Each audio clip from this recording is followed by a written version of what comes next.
Hola bafethu, welcome to Kaizer Chiefs True News Sport. Namhlanje ngizokhuluma ngale game ezolandela bafethu eTS Galaxy neKaizer Chiefs nge-7 sika December eMbombela Stadium. I think le game lena bafethu yo igame ezoshintsha ishape yeKaizer Chiefs izokhona ukuthi i-design kahle ngoba iKaizer Chiefs kancane kancane siyaqala ingena egiyeni.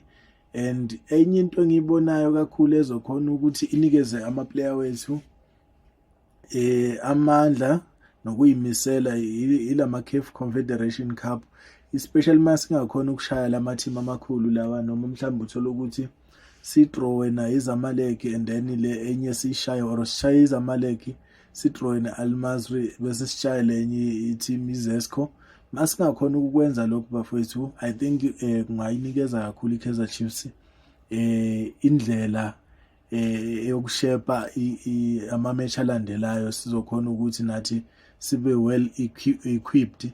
And then bese sikhulume ngendaba ka-Hugo Broos ukuthi angabiza ama-player. I think leyo isinikeza i-advantage ezi-Kaizer Chiefs ngoba ma kwenzeka uthola ukuthi ama-player ahamba ayodlala lapho Hugo Broos awabizile kule sikhathi esincane kanjena plus futhi ama-friendly, bese abadlali be-Kaizer Chiefs bayalimala lapha, oShabalala mhlambe noVelebha uthola ukuthi bambizile bese uyalimala lapha.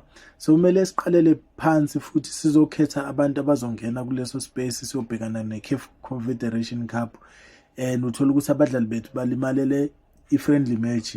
I think naye mhlawumbe uHugo Broos uyowahlala nabo oBhobhi babonisana ukuthi hayi man ungangababizi this time, mhlawumbe ubuye ubabize ngokulandelayo ngoba sinama big matches. That's why ubone iKaizer Chiefs ikhanselela ama-friendly matches nalamanye ama-team, kukhona nalama cup unyana wala amakasi cup lawa ibuye yawakhansela nawo ngokuthi ibheke ama-big matches.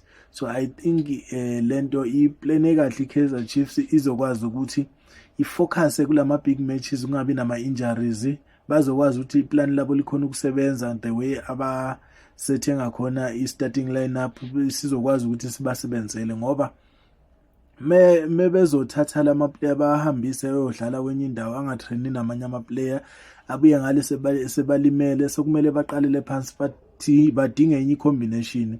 So I think kulokhu bafowethu masiyehliseni umoya, sibambeni inhliziyo, sibheke ama-coaches wethu ukuthi asiphatheleni. Danko.